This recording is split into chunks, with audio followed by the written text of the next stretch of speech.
Hello everyone, in our last video we were talking about sexuality during the middle adulthood. So now let's move on to understand the cognitive development during the middle adulthood. So we all know what the cognitive development is all about. Cognition, the development of an individual's thinking ability, the higher order functioning is very much comprises of the cognitive development. So we had an understanding of cognitive development during the adolescence and early adulthood. We spoke about how an individual's understanding the ability to cope with the situation is at a highest rate during the adolescence. Adolescence being a time when an individual's both physical, mental, psychological and interpersonal relationships are at the utmost importance, and it's where you are growing, you're developing in every aspect. So when it comes to early adulthood, we are a little bit slower. We tend to reduce our pace in our development, or say in our interaction. We have already bloomed as a complete individual. We are functioning like a grown-up adults. So we have a particular set of boundaries for ourselves. We know what is right for us, what is not right for us. So then we'll move on with our limited or the set criteria for our own selves, and we'll be functioning in that. And as we have seen the theories by Erikson in the early adulthood, we also spoke about Erikson's theory in the adolescence. However, with reference to early adulthood, we will be talking about the cognitive development during the middle adulthood. So now we will refer back to Erikson's theory during the early adulthood. So we will not be repeating the theory here, but we'll have the understanding of that in constant and then move on with the developmental stages. So we know how an individual function in his social being there, in his social life during the early adulthood. He has his identity, he has developed himself as a complete human. Erikson has given much importance on the interpersonal relationship, where he is talking about intimacy or isolation, right? So you will be forming a bond, you are developing there as your interpersonal relationship, how your psychosocial development is taking place there. And the little emphasis is given on the cognitive understanding, because there you're growing as a person with in a social scenario, and Erikson's major focus was only on the interpersonal relationship there, how well your ability to cope with your own life and cope with the people in your life, and if you're able to bound yourself with another individual, are you willingly able to share your life with another person. Only when your self-identity is achieved, these things are the concern of Erikson during the early adulthood. But then we could also recall another theory from our last unit, that is early adulthood, that is Piaget's theory. So Piaget gave 4 prominent stages of development, that is cognitive development, and then there were research on after Piaget, few of his followers or students, whoever believed in his theory, conducted many more research on his topic and gave a post-formal development of cognition. So this was a point where an individual doesn't restrict himself or herself to something which is limited to the cognitive understanding or a general understanding of people or kids. So it is something not just normal, very lame understanding. However, here your understanding is at a higher level. You are relating to things which are at the, you talk about philosophy, you talk about science, you talk about universe. Here thinking ability has a very diverse and very dynamic approach and a diverse approach in the sense. It has very diverse ability to reach out rather than being very concrete and limited. Whereas the child's ability is very much limited. So with this, let's understand the cognitive development during the middle adulthood or middle age of an individual. So, what do you all think? The cognitive ability during this point of time should be increasing, or it should be decreasing, or it stays constant during this period as it has very little functioning, whereas an individual's physical body, as we began with this chapter, initially we spoke about the two kinds of changes, that is physical and systemic changes, physical as well as systemic changes, whereas physical changes are very much evident and systemic changes are slow and progressive. So with that point in reference, so what do we understand? Systemic is all about what is within ourselves, what is inside our body, what is functioning, our internal organs. In the same way, mind, cognition, it's all internal, it's not something external. So what do we understand? It's progressively diminishing, or is it that it stays constant?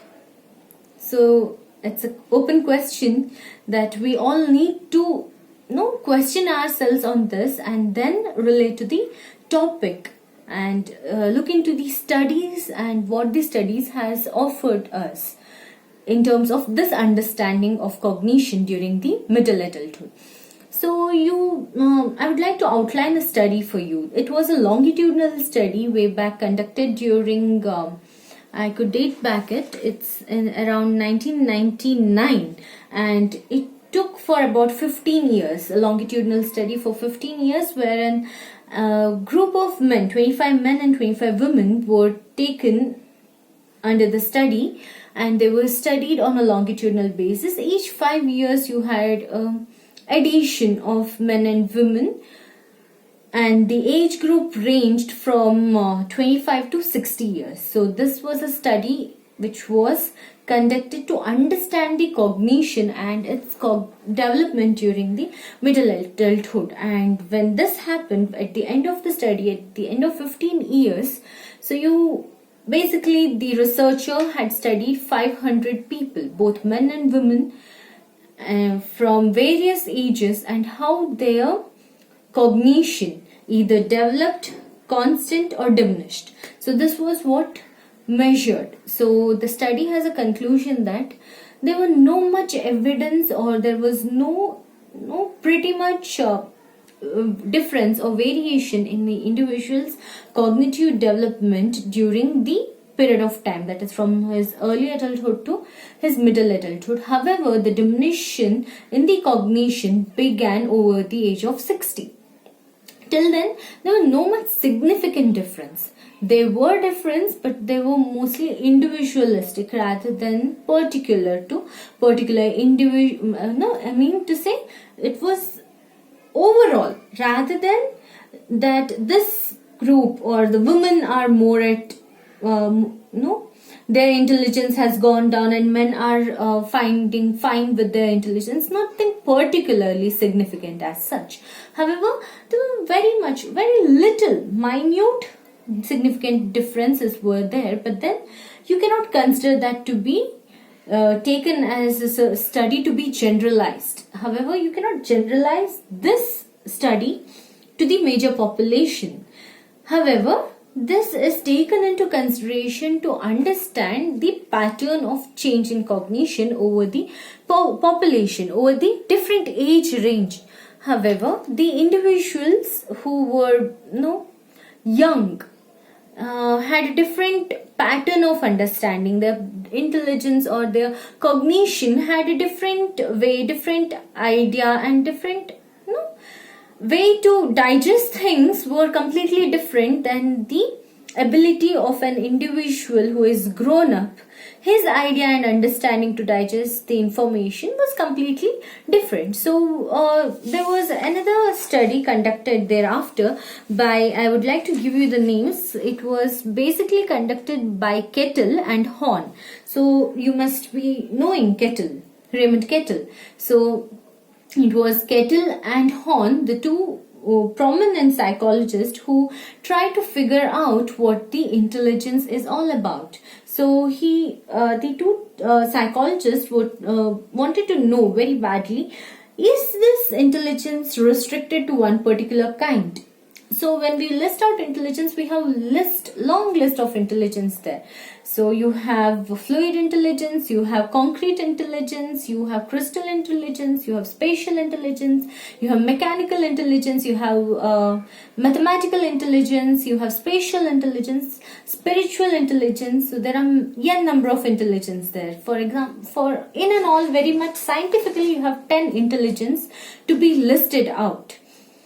The ability of an individual to perform well and better at a particular intelligence varies from person to person. The IQ that we measure as per Wessler's scale, it's completely different. You only measure on verbal and performance intelligence there. You do not try to understand the mechanical, spatial intelligence. However, minute experiments of his performance intelligence will measure your ability to perform well in a particular area. However, we again have a mechanical intelligence, then we have spatial intelligence, which is particularly administered on individuals who are taking up the engineering course or who aspire to become the pilots. These things are very much considered towards them in particular there. However, when we talk about intelligence, the initial studies draw two of the kinds of intelligence. One is being the fluid intelligence and the other one being the crystallized intelligence. So to understand what fluid intelligence and what crystallized intelligence, we need to look into the definition. So I would like to just briefly define you the terms. So the fluid intelligence is a type of intelligence proposed by Horn and Kettle, which is applied to a novel problem, and it is relatively independent of educational and cultural influences. When you say that there is no much influence of education and culture on your intelligence, that is particularly the fluid intelligence. It's very in a liquidy kind of, it flows. It's just out of your insight. It's not, you are not taught, you are not been fed into that you are supposed to do in this way. However, it is just you just come out with the solution for something. For example, you are asked to trace a maze. So you are never taught how to trace a maze. You're just given a problem, you need to solve it. So you do it. It is a fluid intelligence. It doesn't require your culture. It's culture free, it's universal. Everybody has a very pretty understanding of tracing a maze then. So you need not worry about how you trace the maze. It's culturally equal. If you're in America, you're born and brought up in America, the way you trace the maze is as similar as you tracing the maze in India. There is no influence of your culture. At the same time, nobody need to teach you this. So it's culture free and it doesn't require any past experience. Even then, you know the way how you have to trace a maze, but that doesn't guarantee you the success of tracing the complicated maze presented to you over a time. So this is also there. So it's your fluid ability, your own insight to come out with the solution is what makes the fluid intelligence. And next, moving on to crystallized intelligence. So when we talk about crystallized intelligence, it is about an individual's past experience, knowledge gained from his background and culture influence a lot in his ability to solve the problem and tackle with the situation or problem problem that is presented to him. So looking at the definition, this type of intelligence proposed by Horn and Kettle involving the ability to remember and use the learned information that is largely dependent on the education and cultural background. So you can understand that the culture and the cultural background and the education plays a very prominent role in understanding, developing and giving importance to solving a problem. So on a whole, the research study says that as the Horn and Kettle conducted research on people, they also came up with the idea that the fluid intelligence decreases over age. That is, once you cross your 30 or when you're 25, your fluid intelligence goes decreasing and your crystallized intelligence are more strong, or it becomes very concrete and very commendable when you are in a middle ages. For example, you can relate to this when you are very young. See, when we are in our adolescence, when we are in our early adulthood, we are young enough with a fluid intelligence. Even if a new smartphone is given to you, you are able to know the features, you are able to trace back to the location. Though it's a new thing, though you are switching from Android to Apple, but then you will be able to find out the features, you will be able to connect with the information there. You know, this, if I do this, this might open up, this might pop up, but then you are able to go back, you do not panic, you know, you can trace back, however, and understand the features very well, and you will, just in a span of 1 to 2 hours, you are thorough with your phones. However, this ability is missing in our parents. Our parents can never do this. Same way, if we trace back our life, if we do not give emphasis on these abilities that we are blessed with during our young ages, this which diminishes over time. If something new feature comes when we are in our middle ages, and we will be panicked, we are not able to relate with it, we would look upon our children's, so that they could teach us, they could relatively tell us, this has to be working in this manner, you have to function it in this way so that you will get the required result. But then same thing that our parents are doing with us right now. It's simple as that. So fluid intelligence is that way. And when it comes to cooking, so crystallized intelligence, what we don't have, we are just, maybe we are very new to cooking, we are very new to kitchen, and we are thorough with a very limited cuisines or limited information about cooking. So we are not expert at managing things. What if your curry is very salty? What would you do?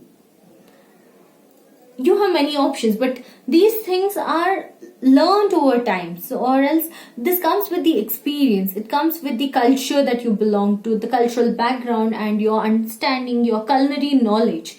All these adds on to your ability to deal with the salt which has gone high in your curry. It's not as simple as that. If you're new to a kitchen, you do not know, you'll just throw it off. That's all. Or else you would be like, you eat this, I tried for the first time, it's okay, you can have it. So this is the attitude that we hold. But then what do our parents do? They either squeeze a lemon, they add a potato, so that the salt content is brought down. So this is the crystallized intelligence that they possess and we don't. And the fluid intelligence, like ability to use our smartphones in a very tactful manner, which they don't have. On an average, as we age, our fluid intelligence goes down and our crystallized intelligence rises up.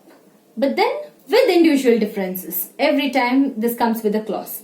So moving on the other research and experiments which would help us to understand this in more detail. So I would like to give you an example. The title goes like this: the role of expertise. When we are talking about experience and expertise behavior of an individual, maybe this is what, and there is always a saying, so the old patient is always better than a young or a new doctor. So patient, he is very much able to tell out his symptoms in a better way and better words, with better understanding, with the right proper explanation, than a new doctor who is very new into practice.